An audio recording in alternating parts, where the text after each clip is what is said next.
Hello all, welcome back to our channel. So students, ఈ వీడియోలో income ట్యాక్స్కి సంబంధించిన damn sure questions or else gun shot questions, important questions మీరు ఏమని అనుకోండి, ఎవ్రీథింగ్ డీటెయిల్డ్గా చెప్తాను ఇన్కమ్ ట్యాక్స్ సబ్జెక్ట్ గురించి. ఎవరైతే రెగ్యులర్ ఎగ్జామినేషన్ రాస్తున్నారో స్టూడెంట్స్ ఎవరైతే ఉన్నారో ఆర్ ఎల్స్ ఆల్రెడీ బ్యాక్లాగ్ ఉన్న వాళ్ళు ఉన్నారో వాళ్ళందరికీ వీడియో అనేది యూస్ఫుల్ అవుతుంది. వీడియోని స్కిప్ చేయకుండా ఒక 6 to 7 minutes ఏవైతే నేను చెప్తున్నానో క్లియర్గా మీరు వీడియో చూస్తే ఇన్కమ్ ట్యాక్స్ సబ్జెక్ట్ అనేది ఈజీగా పాస్ అయిపోతారు. డెఫినెట్గా O గ్రేడ్ అనేది కూడా మీరు స్కోర్ చేయగలుగుతారు బై ఫాలోయింగ్ సమ్ టిప్స్ అనమాట.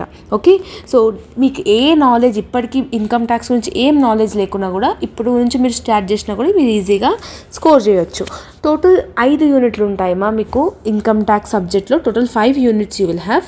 ఫస్ట్ యూనిట్ ఏమో introduction, second is income from salaries, third is income from house property, fourth is business and profession, fifth is capital gains and income from other sources. Okay, paper pattern మీకు already తెలుసు కదా, like advance accounting ఎట్లా ఉంటుందో, వేరే accounting paper ఎలా ఉంటుందో ఇది కూడా అలాగే ఉంటుంది.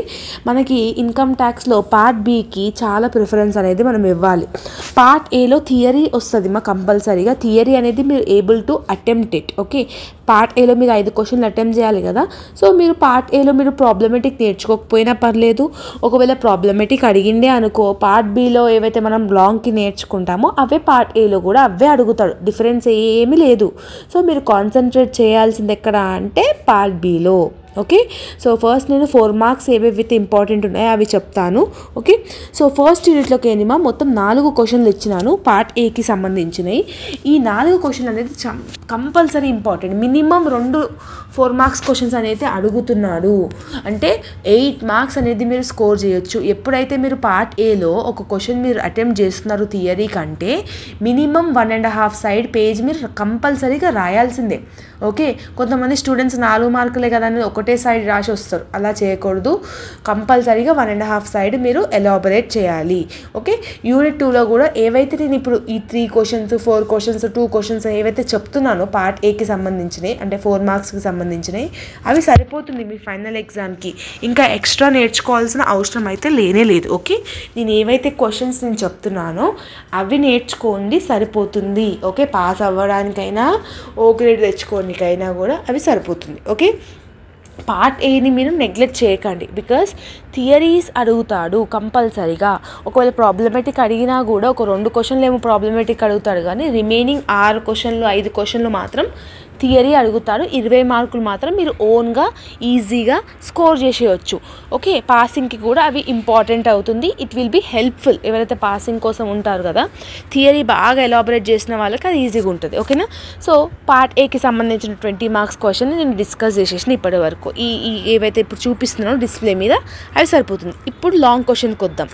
లాంగ్ క్వశ్చన్స్లో ఫస్ట్ యూనిట్ నుంచి మీకు 12 మార్కుల కంటే 12 marksకి కంపల్సరీగా మీకు థియరీయే అడుగుతాడు. థియరీకి నేను ఎన్ని క్వశ్చన్లు ఇచ్చినా ఓన్లీ 3 questions ఇచ్చినా. ఒకటి ఏంటి, ఎగ్జెంప్షన్స్ అండర్ సెక్షన్ 10, ఇది ఒకటి important, compulsory important. Second one, determine residential status of an individual, ఇది కూడా చాలా important question. Third one, agriculture income. ఈ 3 questionలకి కంపల్సరీగా నీకు 12 marksకి ఒక క్వశ్చన్ మీ క్వశ్చన్ పేపర్లో ఉంటుంది. ఓకే, అది ఇంపార్టెంట్. సెకండ్ యూనిట్ నుంచి థియరీ నేర్చుకోకండి. ఇన్కమ్ ట్యాక్స్ సబ్జెక్ట్లో యూనిట్ నెంబర్ 1 తప్ప second unit, third unit, fourth unit, fifth unit నుంచి థియరీస్ నేర్చుకోకండి. మరి థియరీస్ నేర్చుకోకంటున్నావు అక్క, మరి ఎందుకు చూపిస్తున్నావు స్క్రీన్ మీద అంటే, కొంతమంది స్టూడెంట్స్ ఉంటారు కదరా, ఏమంటారు అక్క నాకు వేరే క్వశ్చన్స్ ఇవ్వండి, వేరే యూనిట్స్ నుంచి నేను థియరీ నేర్చుకుంటా అంటారు కదా. సో వాళ్ళ కోసం ఈ క్వశ్చన్స్ ఇస్తున్నాయి, ఇవి 2 3 4 5. బట్ అవి ఎగ్జామ్లో వస్తాయా రావా అనేది ఇట్ డిపెండ్స్ అనమాట. అంటే ఎంత ఇంపార్టెంట్ క్వశ్చన్స్, రిపీటెడ్ క్వశ్చన్స్ మాత్రం లేవు. ఓకే, యూనిట్ 1లో ప్రాబ్లమేటిక్ నేర్చుకోవాల్సిన అవసరం లేదు. క్యాలిక్యులేషన్ ఆఫ్ ట్యాక్స్ లయబిలిటీ అనేది ఉంది, మీకు 4 marksకి వస్తుంది కంపల్సరీగా. అంటే కొన్నిసార్లు రావచ్చు, కొన్నిసార్లు రాకపోవచ్చు. పార్ట్ బిలో కూడా కొన్నిసార్లు రావచ్చు, కొన్నిసార్లు రాకపోవచ్చు. వచ్చినా కూడా మీకు కంపల్సరీగా థియరీ ఆప్షన్ అనేది ఉంటుంది.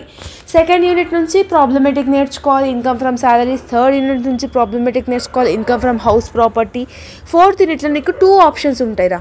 ఏమేమి, ఒక క్వశ్చన్ బిజినెస్కి సంబంధించిన ప్రాబ్లమేటిక్ క్వశ్చన్ అడుగుతాడు, ఇంకొక ప్రాబ్లమేటిక్ క్వశ్చన్ ఏమో ప్రొఫెషన్ గురించి అడుగుతాడు. రెండిట్లో ఏది ఈజీ అని అంటే మీ ఇష్టం, 2 ఈజీయే. బిజినెస్ అయినా నేర్చుకోండి, ప్రొఫెషన్ అయినా నేర్చుకోండి. ఏదైనా ఒక్కటి నేర్చుకుంటే సరిపోతుంది, ఏదైనా ఒక్క మెథడ్ నేర్చుకుంటే సరిపోతుంది. యూనిట్ 5లో కూడా మీకు 2 టాపిక్స్ ఉంటాయి. ఒకటి క్యాపిటల్ గెయిన్ ఉంటుంది, ఇంకొకటి ఇన్కమ్ ఫ్రమ్ అదర్ సోర్సెస్ ఉంటుంది.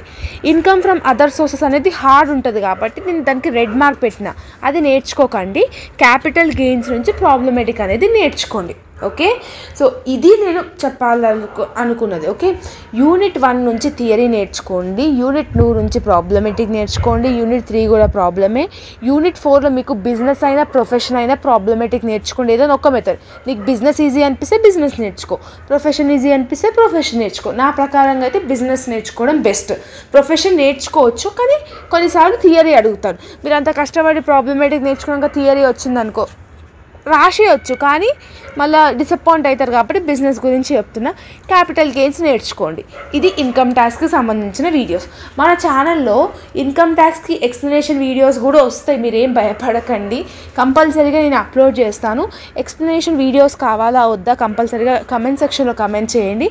ఇంకేమైనా డౌట్స్ ఉందా ఇన్కమ్ ట్యాక్స్లో, ఎవ్రీథింగ్ నేను ఈసారి ప్రతి ఒక్క వీడియోస్ని నేను అప్లోడ్ చేస్తాను. మీరు ఏం టెన్షన్ పడకండి. Income tax subject advance accounting కన్నా మీకు ఈజీగానే అనిపిస్తుంది, రెగ్యులర్ వరకు చెప్తున్నా. సో ఇన్కమ్ ట్యాక్స్ అనేది అంత ఏం హార్డ్ కాదు. జస్ట్ కొన్ని డిఫికల్టీస్ ఉంటాయి, అవి మీరు గుర్తుపెట్టేసుకోవచ్చు. Okay, I hope that you have got clarity. ఇంకేమైనా డౌట్స్ ఉంటే కమెంట్ సెక్షన్లో కమెంట్ చేయండి. నోట్ పీడిఎఫ్స్ అని టెలిగ్రామ్ గ్రూప్లో ఉన్నాయి. టెలిగ్రామ్ గ్రూప్ లింక్ డిస్క్రిప్షన్లో ఉంది. ఓకే, నెక్స్ట్ ఏ సబ్జెక్ట్ వీడియో కావాలో కూడా కమెంట్ సెక్షన్లో కమెంట్ చేయండి. All the very best for your examination and preparation. See you all in next video students. Bye bye everyone.